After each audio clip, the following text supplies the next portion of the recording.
मित्रांनो नमस्कार. स्टडी 7 या यूट्यूब चॅनलवर आपले पुन्हा स्वागत करत आहे. आणि मित्रांनो आजच्या भागामध्ये शेकडेवारी या घटकावर आधारित आपण एकूण 14 प्रश्न बघणार आहोत.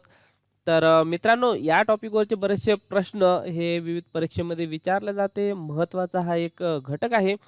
तर शेकडेवारी म्हणजे तुम्हाला जेमतेम माहीतच असणार. आपण डायरेक्ट काय करू, यावरील वरील जे प्रश्न आहे ते सरळ सरळ घेऊ आणि त्यामध्ये जे काही अडचणी येतील तर ते मी तुम्हाला सांगतोच. तर चला वेळ न घालवता सुरुवात करूया. तर बघा यामध्ये जो पहिला प्रश्न आहे, तर प्रश्न आहे, एका वस्तूच्या किमतीत सुरुवातीस 20% कपात केली व नंतर 10% वाढ केली तर मूळच्या किमतीत किती फरक पडेल? किती टक्के फरक पडेल? ठीक आहे. खाली ऑप्शन दिलेले आहे. तर हा जो प्रश्न आहे हे बऱ्याच वेळा परीक्षेमध्ये विचारण्यात आलेला आहे. तर बघा आपण जर ₹100 घेतले, ठीक आहे. पहिले 20% कपात केली तर 100 20% 100 म्हणजेच याची डायरेक्ट टक्केवारी काढता येते. किती राहणार आहे? 80. आणि परत नंतर 10% वाढ केली. ठीक आहे. आता 10% काढणं सोपं असते. राइट साइडवरून एक पॉइंट लेफ्टला सरकवला की 10% निघते. ठीक आहे. तर 80 चे 10% किती होणार? 8 होणार. ठीक आहे. मग वाढ केली आपण तर यामध्ये 8 रुपये वाढणार. किती झाले? 88. मूळ रक्कम किती होती? 100. आता किती राहिली? पहिले 20% कमी केले, नंतर 10% वाढ केली. तर आता 88 झाली. म्हणजे या मूळ किमतीच्या तरीही 12% ने काय आहे? कमी आहे. तर हेच असणार आहे याचं ॲन्सर. 12% कमी. 12% नी कमी. बघा ऑप्शन क्रमांक 1 हे असेल याचं ॲन्सर. नंतरचा प्रश्न बघा. नंतर आहे, एका कामावरील मजुराच्या संख्येत 55% वाढ केल्यानंतर एकूण मजुराची संख्या 93 झाली. तर प्रारंभी मजुरांची संख्या किती होती? तर प्रारंभी मजुराची संख्या आपण x घेऊ. ठीक आहे. आता ही जी x संख्या आहे 55% वाढ केली म्हणजे 100 होती तर 155 झाली. ठीक आहे. तर वाढ केल्यानंतर ती किती झाली आता? 93 झाली. आणि हे जर सोडवलं आणि x ची जर किंमत काढली तर तुम्हाला डायरेक्ट याचं ॲन्सर मिळेल. ठीक आहे.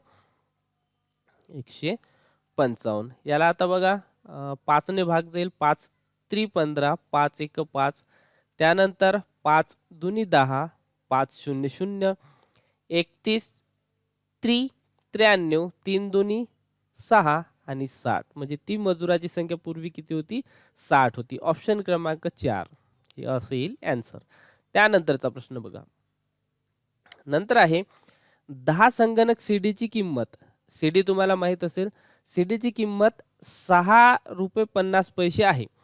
विक्रेत्याने प्रत्येक सीडी 0.95 म्हणजे 95 पैसे म्हणता येईल आपल्याला. ठीक आहे. 0.95 रुपयांना विकली तर त्याला किती टक्के फायदा झाला? बघा. आता आपल्याला काय करता येईल? एक तर 10 संगणक सीडीची किंमत काढा किंवा एका सीडीची किंमत काढा. तर आपण काय करू? विक्री किंमत एका सीडीची ती दिलेली आहे. बरोबर आहे. ही किती आहे? प्रत्येक सीडी रुपयांना विकली. ही एक सीडी समजा. ठीक आहे. 0.95 रुपयांना विकली. आणि हे 10 सीडीची खरेदी किंमत आहे. ठीक आहे. आता 6.50 हे 10 सीडीची खरेदी किंमत आहे. तर यावरून आपल्याला एक सीडीची खरेदी जर काढायची असेल तर काय करता येईल? 6.50 याला 10 ने भागावं लागेल. म्हणजे हे होणार आहे 0.65 ही झाली खरेदी. आता खरेदी एका सीडीची खरेदी आहे तुमच्याजवळ आणि एका सीडीची इथे विक्री आहे. बघा 65 पैशाची घेतली आणि 95 पैशाची विकली. ठीक आहे. तर किती? 30 पैसे फायदा झाला. कितीवर? 65 वर 30 पैसे. ठीक आहे. तर याची आपल्याला टक्केवारी काढायची आहे. ठीक आहे. टक्केवारी काढायची आता 5 सक 30, 5 एक 5, 5 त्रि 15. ठीक आहे. त्यानंतर आता इथे हे होणार 600 भागिले 13, 13 39 13 52. त्यानंतर इथे उरले 8, 13 पंच 65, 13 सकम 78, 13 सकम 78 उरले 2. परत त्यानंतर 13 सकम 78 उरले 2. परत 13 एक 13, त्यानंतर 7 उरले. तर ठीक आहे. अशा पद्धतीनं 46.1 समथिंग येईल आणि इथे 46.2 दिलेलं आहे. म्हणजे इथे जे पॉईंट येते तर ते एक म्हणजे एकनं वाढवलेलं आहे. म्हणजे 46.20 हे असणार आहे याचं ॲन्सर. ऑप्शन क्रमांक 2. ठीक आहे. त्यानंतरचा प्रश्न बघा. नंतर आहे प्रणय प्रत्येक महिन्याला आपल्या वार्षिक पगाराच्या 4% रक्कम प्रवासावर, 2% रक्कम भोजनावर खर्च करतो. त्याचा मासिक पगार 5,000 रुपये आहे. बघा हे वाचलं तेवढं सोपं हे उदाहरण नाहीये, समजून घ्यावं लागते बघा. प्रणय प्रत्येक महिन्याला प्रत्येक महिन्याला आपल्या वार्षिक पगाराच्या, जे काही वार्षिक पगार आहे त्याच्या 4% रक्कम प्रवासावर आणि 2% रक्कम भोजनावर, म्हणजे 6% खर्च करतो. 6% काय करतो? खर्च करतो. पण वार्षिक पगाराच्या, ठीक आहे. आता मासिक पगार किती आहे? 5. मग त्याचा वार्षिक जर काढला तर 12 महिने असते. 12 पंच 60, म्हणजे त्याचा 60,000 रुपये हे असणार आहे पगार. वार्षिक पगार आहे त्याचा हा, बरोबर आहे. वार्षिक पगार आणि याच्या 6% खर्च होतो. मग याचे 6% म्हणजे 1% म्हणजे याचे जर 1% काढलं तर 600, 2 घर सोडून हे झाले 1%, आणि 6 6 3600 हे झाले 6% वार्षिक पगाराच्या. ठीक आहे. वार्षिक पगाराच्या एवढा त्याचा खर्च होतो. 3600 हे महिन्याचा खर्च होतो. ठीक आहे. तर त्याचा मासिक खर्च किती? तर तेच विचारलंय. 3600 रुपये हे असेल त्याचा मासिक खर्च. ऑप्शन क्रमांक 2. समजून घ्या, हे उदाहरण महत्वाचं आहे. नंतरचा प्रश्न बघा. नंतर एक विक्रेता अनुक्रमे 10, 20, 30% सूट देतो, तर एकूण किती टक्के सूट देतो? तर बघा, असे उदाहरण आपण 100 घेऊन सोडवायचे. ठीक आहे. आता पहिले त्याने 10% सूट दिली, तर 100चे 10% म्हणजे 10, म्हणजे किती उरले? 90. आता किती सूट दिली त्यानं? 20% सूट दिली, तर 10% म्हणजे 9 होईल आणि 20% म्हणजे 18 होईल. ठीक आहे. यामधून जर आता 18 गेले तर किती होणार? 72. ठीक आहे. 72 उरले, तर हे झाले 20%. आता यावर परत त्यानं सूट दिली 30%. तर याचे आता 30% काढा, तर 72चे 10% जर आपण काढले तर किती होणार? 7.2. ठीक आहे. गुणिले 3 जर केलं तर 30% होणार. 3 दोन्ही 6, 0.73 21 हे झाले 30%. मग 72 याच्यावर 30% सूट दिली म्हणून 21.6 हे करावं लागेल, यामधून वजा, इथे 0. ठीक आहे. त्यानंतर 10तून 6 गेले, उरले 4, इथे उरला 1 म्हणजे 0, आणि हे 7तून 5, सॉरी इथे 2 मधून 1 गेला, इथे इथे 1 हातचा दिलेला होता, 1 मधून 1 0, त्यानंतर येतो 5. ठीक आहे. तर हे टोटल एवढी सूट झाली. टोटल त्यानं दिली सूट. ठीक आहे. तर पहिले म्हणजे हे सूट दिल्यानंतर हे एकूण सूट नाही झाली, हे झाली उरलेली रक्कम. ठीक आहे. ही झाली उरलेली रक्कम. म्हणजे पहिले 100 रुपये होते, आता झाले त्याची सूट देऊन देऊन देऊन त्या वस्तूची किंमत झाली 50.4, 40 पैसे म्हणता येईल याला आपल्याला. ठीक आहे. पहिले 10% सूट दिली तर 50 राहिली रक्कम, 20% सूट दिली नंतर तर 72 राहिली. त्यानंतर याचे आपण 30% काढले आणि तेही सूट दिली, तर यामधून हे वजा केल्यानंतर जे 72 होते तर त्याची एकूण किंमत झाली आता 50.40 पैसे. ठीक आहे. म्हणजे आता सूट किती दिली? 100चे 50.40 रुपये ही किंमत राहिली त्याची. ओके. मग सूट किती दिली तर याची करावं लागेल आपल्याला वजा बाकी. तर 100 वजा 50.40, तर किती होणार आहे? 100 वजा 50.40, तर हे त्यानंतर इथे 9तून 0 गेले 9, आणि इथे 4, एकूण 50.60. 49.60 बघा, ऑप्शन क्रमांक 4 ही झाली एकूण याची एकूण सूट झाली. एकूण सूट. समजलं? महत्वाचा प्रश्न आहे हा. त्यानंतरचा प्रश्न बघा. नंतर आहे एक वस्तू रुपये 750 ला खरेदी केली व रुपये 840 ला विकली, तर शेकडा किती नफा होईल? तर सिंपल आहे. 750 वर त्याला फायदा किती झाला? 90 रुपये. ठीक आहे. 50, 40, 90 रुपये. याचे आपल्याला काय करायचे? पर्सेंटेज काढायचे, आणि हे जर तुम्ही सोडवलं तर ऑप्शन क्रमांक 2 हे 12% नफा हे आन्सर येणार आहे. तुम्ही सोडून पाहू शकता. बघा 0 0 कॅन्सल, 25 3 25 चूक, 3 3 आणि 4 3 12, 12% नफा. नंतरचा प्रश्न बघा. नंतर एक घरगुती गॅसची किंमत 40% वाढविली, ती आणखी 30% वाढविण्याचा प्रस्ताव आहे. प्रस्ताव मंजूर झाल्यास एकूण किती वाढ होईल? तर तुम्हाला नेहमी सांगतो असे प्रश्न 100 घेऊन सोडवा. ठीक आहे. तर सुरुवातीची जे रक्कम आहे ते आपण किती घेऊ? ते घेऊ 100. यावर आता 40% वाढ केली. 40% वाढ, 100चे 40% म्हणजे 40, म्हणजे ती रक्कम झाली आता 140. आता यावर पुन्हा 30% वाढ करायची. 30% वाढ करायची. पहिले 100 होती, आता 140 झाली. याचे 10% काढले तर शून्यानंतर इथे 14 होईल आणि 30% पाहिजे. 3 गुणा 14 त्रिक 42. तर 42 पुन्हा यामध्ये ॲड करा. तर किंमत होईल त्याची 182. हे झाली त्याची फायनल किंमत. आता सुरुवातीची किती होती? सुरुवातीची होती 100, आता झाली 182. आता जर एकंदरीत तुम्ही बघितलं तर या 100ची 182 झाली, म्हणजे या सुरुवातीपासून तर आतापर्यंत 82% हे वाढ झालेली आहे. ठीक आहे. तर 82% वाढ बघा. तर ऑप्शन क्रमांक 3 हे असेल याचं ॲन्सर. नंतरचा प्रश्न बघा. 48 चे म्हणजे गुणाकार x टक्के बरोबर 288. तर याला 24 दुनी 48, 24 एक 24 उरले 4, 24 दुनी 48, नंतर हे बे सक 12, x बरोबर हे 100 गुणिले जाईल इकडे 600. ठीक आहे. तर ऑप्शन क्रमांक 4 हे असेल याचं ॲन्सर. लक्षात घ्या, अशा टाईपचे जे प्रश्न असेल तर याला शक्यतोवर भाग जाते मोठमोठ्या संख्येने किंवा 48 नाही, अशा मोठमोठ्या संख्येने भाग देऊन तुम्ही पाहू शकता. नंतर आहे ए बरोबर 225, बी बरोबर 300, तर बी हा एच्या किती टक्के आहे? तर 1% आहे. पहिले वाक्य बरोबर लिहावं लागते. हे वाक्य जर तुम्ही बरोबर लिहिलं तर उदाहरण बरोबर येते, नाही तर कधी कधी चुकते.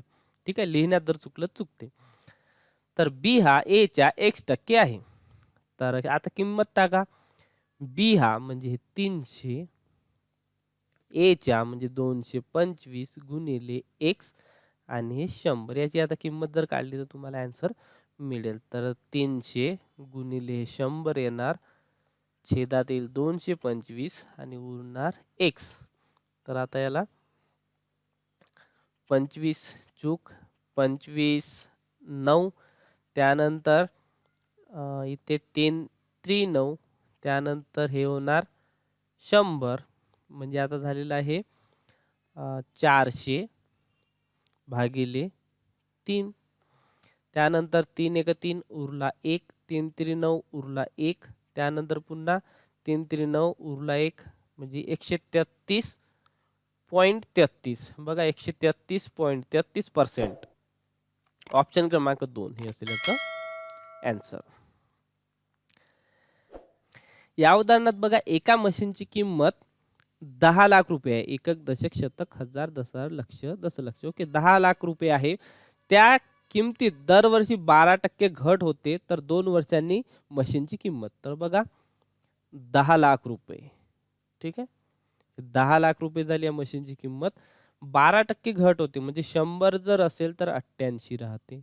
असं किती वेळा? 2 वेळा. ठीक आहे. आणि हे जर तुम्ही कॅल्क्युलेशन केलं तर डायरेक्ट तुम्हाला किंमत इथे मिळणार आहे. तर आपण काय करू, हे 0 0 पहिले कॅन्सल करून घेऊ. 1 2 3 4, 1 2 3 4.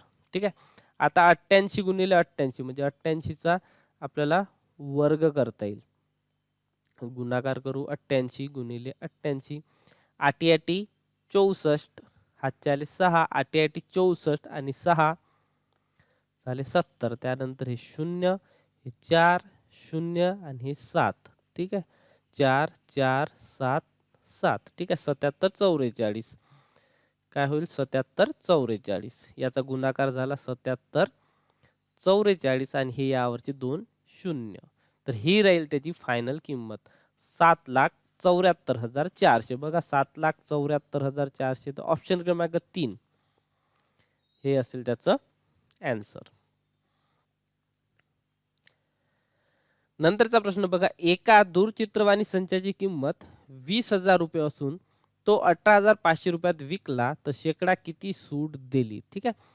तर किती सूट दिली आपण? तर फायनल किंमत होती त्याची 20,000 आणि त्यावर सूट दिली आपण 1,500 रुपये. तर याची आपल्याला टक्केवारी काढायची आहे. तर हे 0, हे 2 शून्य, त्यानंतर हे 2 शून्य, हे 2 शून्य आणि 15/2 म्हणजे 7.5. 7.5% सूट दिली. ऑप्शन क्रमांक 4.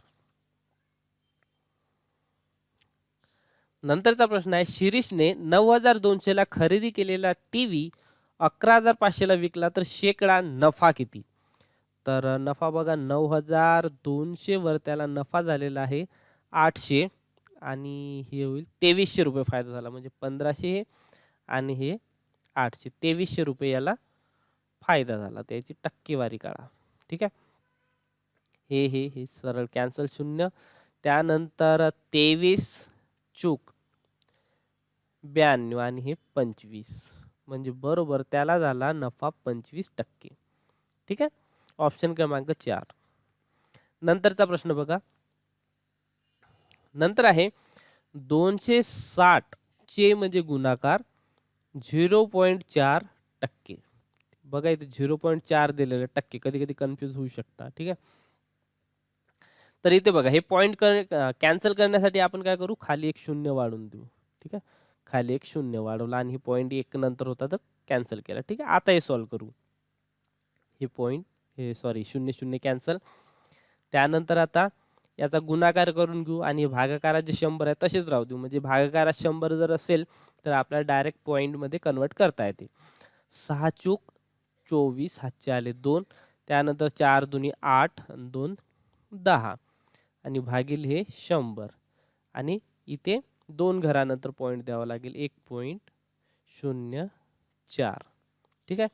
म्हणजे 260 चे 0.4% म्हणजे होते 1.04. बघा 1.04 आहे का? तर ऑप्शन क्रमांक 2 1.04.